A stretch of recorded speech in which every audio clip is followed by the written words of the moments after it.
Ladies and gentlemen, welcome back to the Indie Zone. My name is Kathy. On the 9th of April 2025, there will be a series of critically important hearings which could change the course and scope of the rest of the case. It may be the case, depending on the rulings that Judge Stephen J. Hippler makes on numerous motions in limine that the state and the defense have filed in this case. A motion, just by way of background, is an application for a court order. In limine means pretrial. So what the parties are trying to do is to avoid having situations come up during trial where objections could be raised in front of the jury, which might lead to confusion, may lead to disruption of the case, may lead to a situation where Judge Hippler requires the jury to leave the courtroom while the attorneys try to hash things out, raise whatever their objection is to a piece of evidence, provide the counter argument, and then Judge Hippler would rule.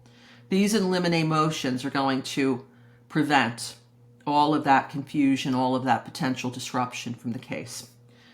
They deal mainly with the evidence that future jury will be able to see, to hear, and to know about.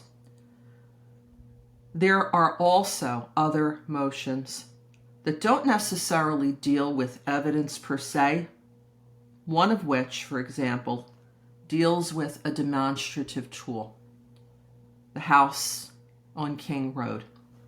It's a 3D rendition of the house. It is pictured here as part of the state's motion in limine regarding admissibility of demonstrative exhibits and memorandum in support. And what they explain in this in limine motion that they filed on the 21st of February 2025 is that there will not be furniture in it, there will not be depictions of human beings in it.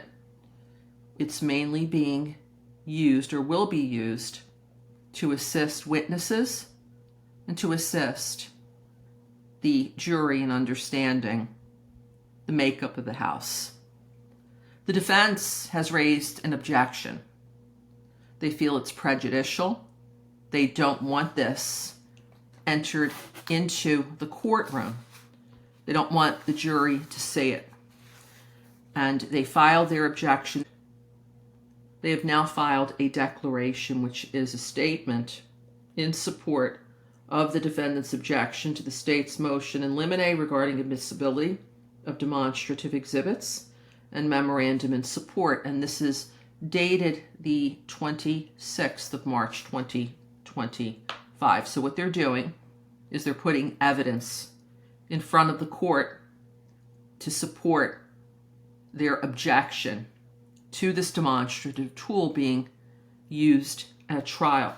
What they say here is, comes now Brian C. Kohberger, by and through his attorneys of record, and hereby files the accompanying declaration of Natthew Noedel in support of their objection. And we go on to page 2 of this document. State's motion in limine regarding admissibility of demonstrative exhibits and memorandum in support, filed with the court on March 17th, 2025. You can look at that document if you go to the public record in Idaho versus Kohberger that is available to you online and is maintained by the Idaho Supreme Court. Go to the website, scroll down to the Kohberger case, and you can see these documents and read them for yourself. But what does this declaration mean? And just by way of background, whenever you see a motion, a response, a reply by one of the parties, and when you hear them arguing these documents, if you watch either live or on replay, the upcoming hearings regarding oral argument, what you're hearing is the assertions of the attorneys. The attorneys trying to persuade Judge Hippler to either rule in favor of this motion, as the state is attempting to do, or to deny this motion, as the defense is attempting to do. That is not evidence. That is argument.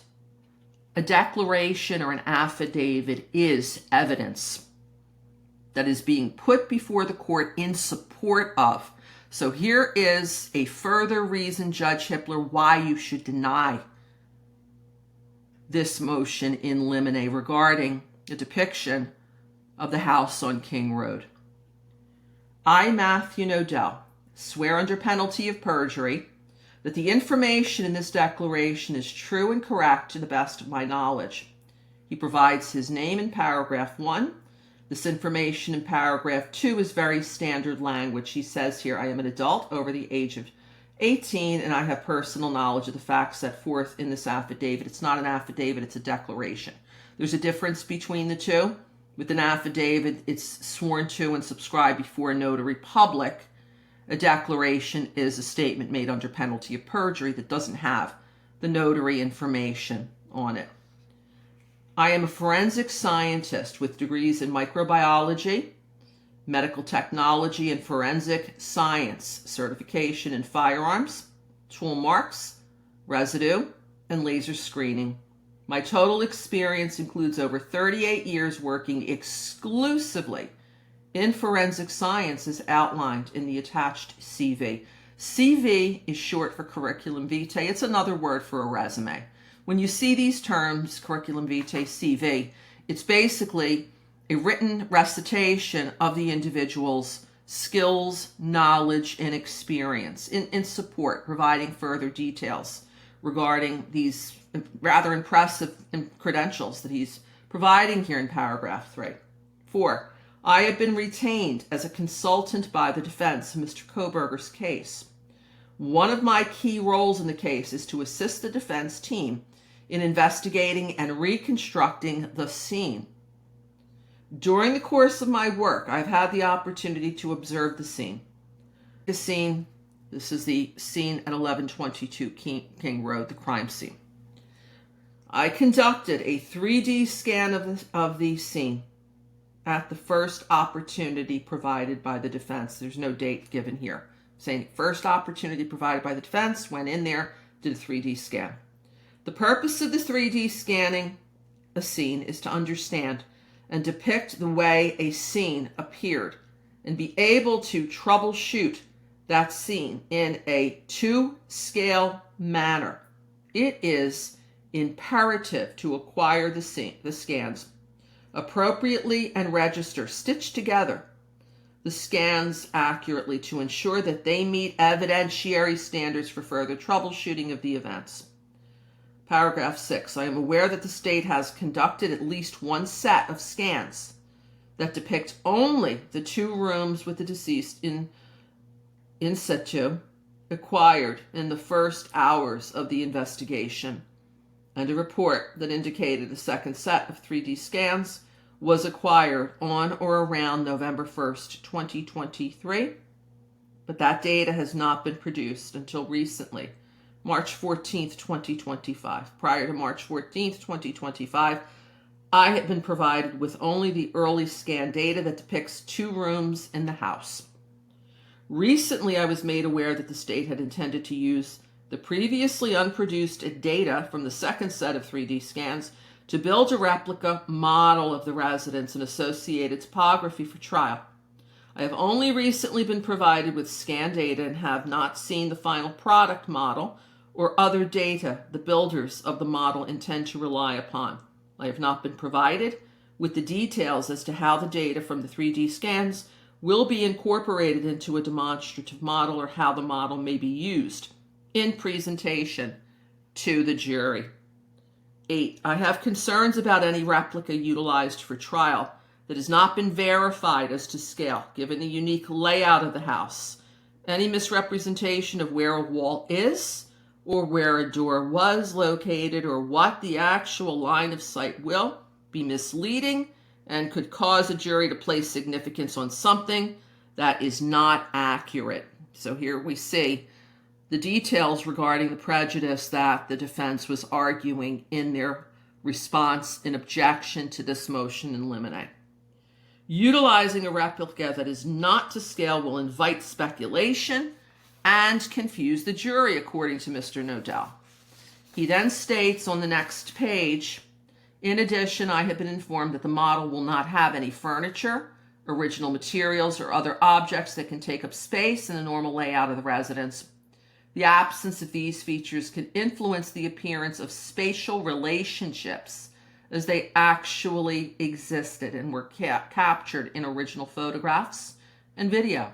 While it is unclear at this time the intended use of the model, these are the concerns I currently have incorporating such a model at this late stage of the event analysis. And then finally, on March 14, 2025, I was provided with the data from which the model will be built.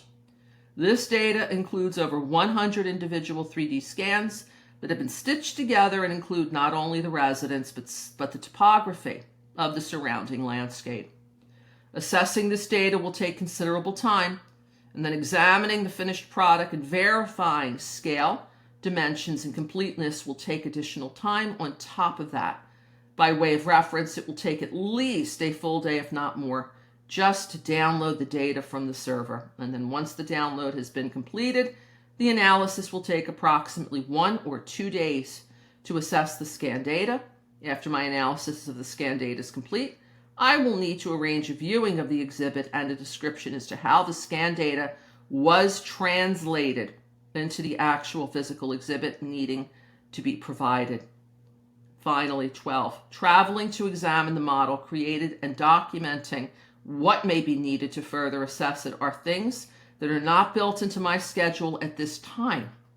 I will need to schedule this additional examination around other commitments previously made and find time to travel from the Seattle area to wherever the model is stored, approximately 1 day, and then assess and document the model on a second day with return travel later that day.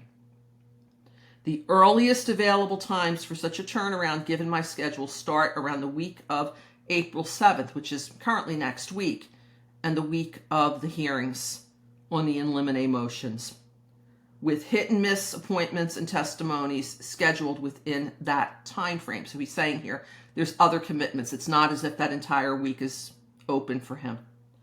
Dated this 24th day of March 2025, and it's signed Natthew Noedel, who we now learn is a defense expert witness. We now await oral argument on this matter on April 9th and possibly on April 10th. Those are the 2 days set aside for the in limine hearings. It'll be very interesting to hear how the state presents its argument, how the defense presents its argument. I'm certain that the defense is going to point to Mr. Noedel's affidavit in support of their request that Judge Stephen J. Hippler deny this in limine motion. So we'll now conclude this episode of the Indie Zone. As always, if you have any comments, questions, please leave them here. This is Kathy. Thank you so much for joining us here today.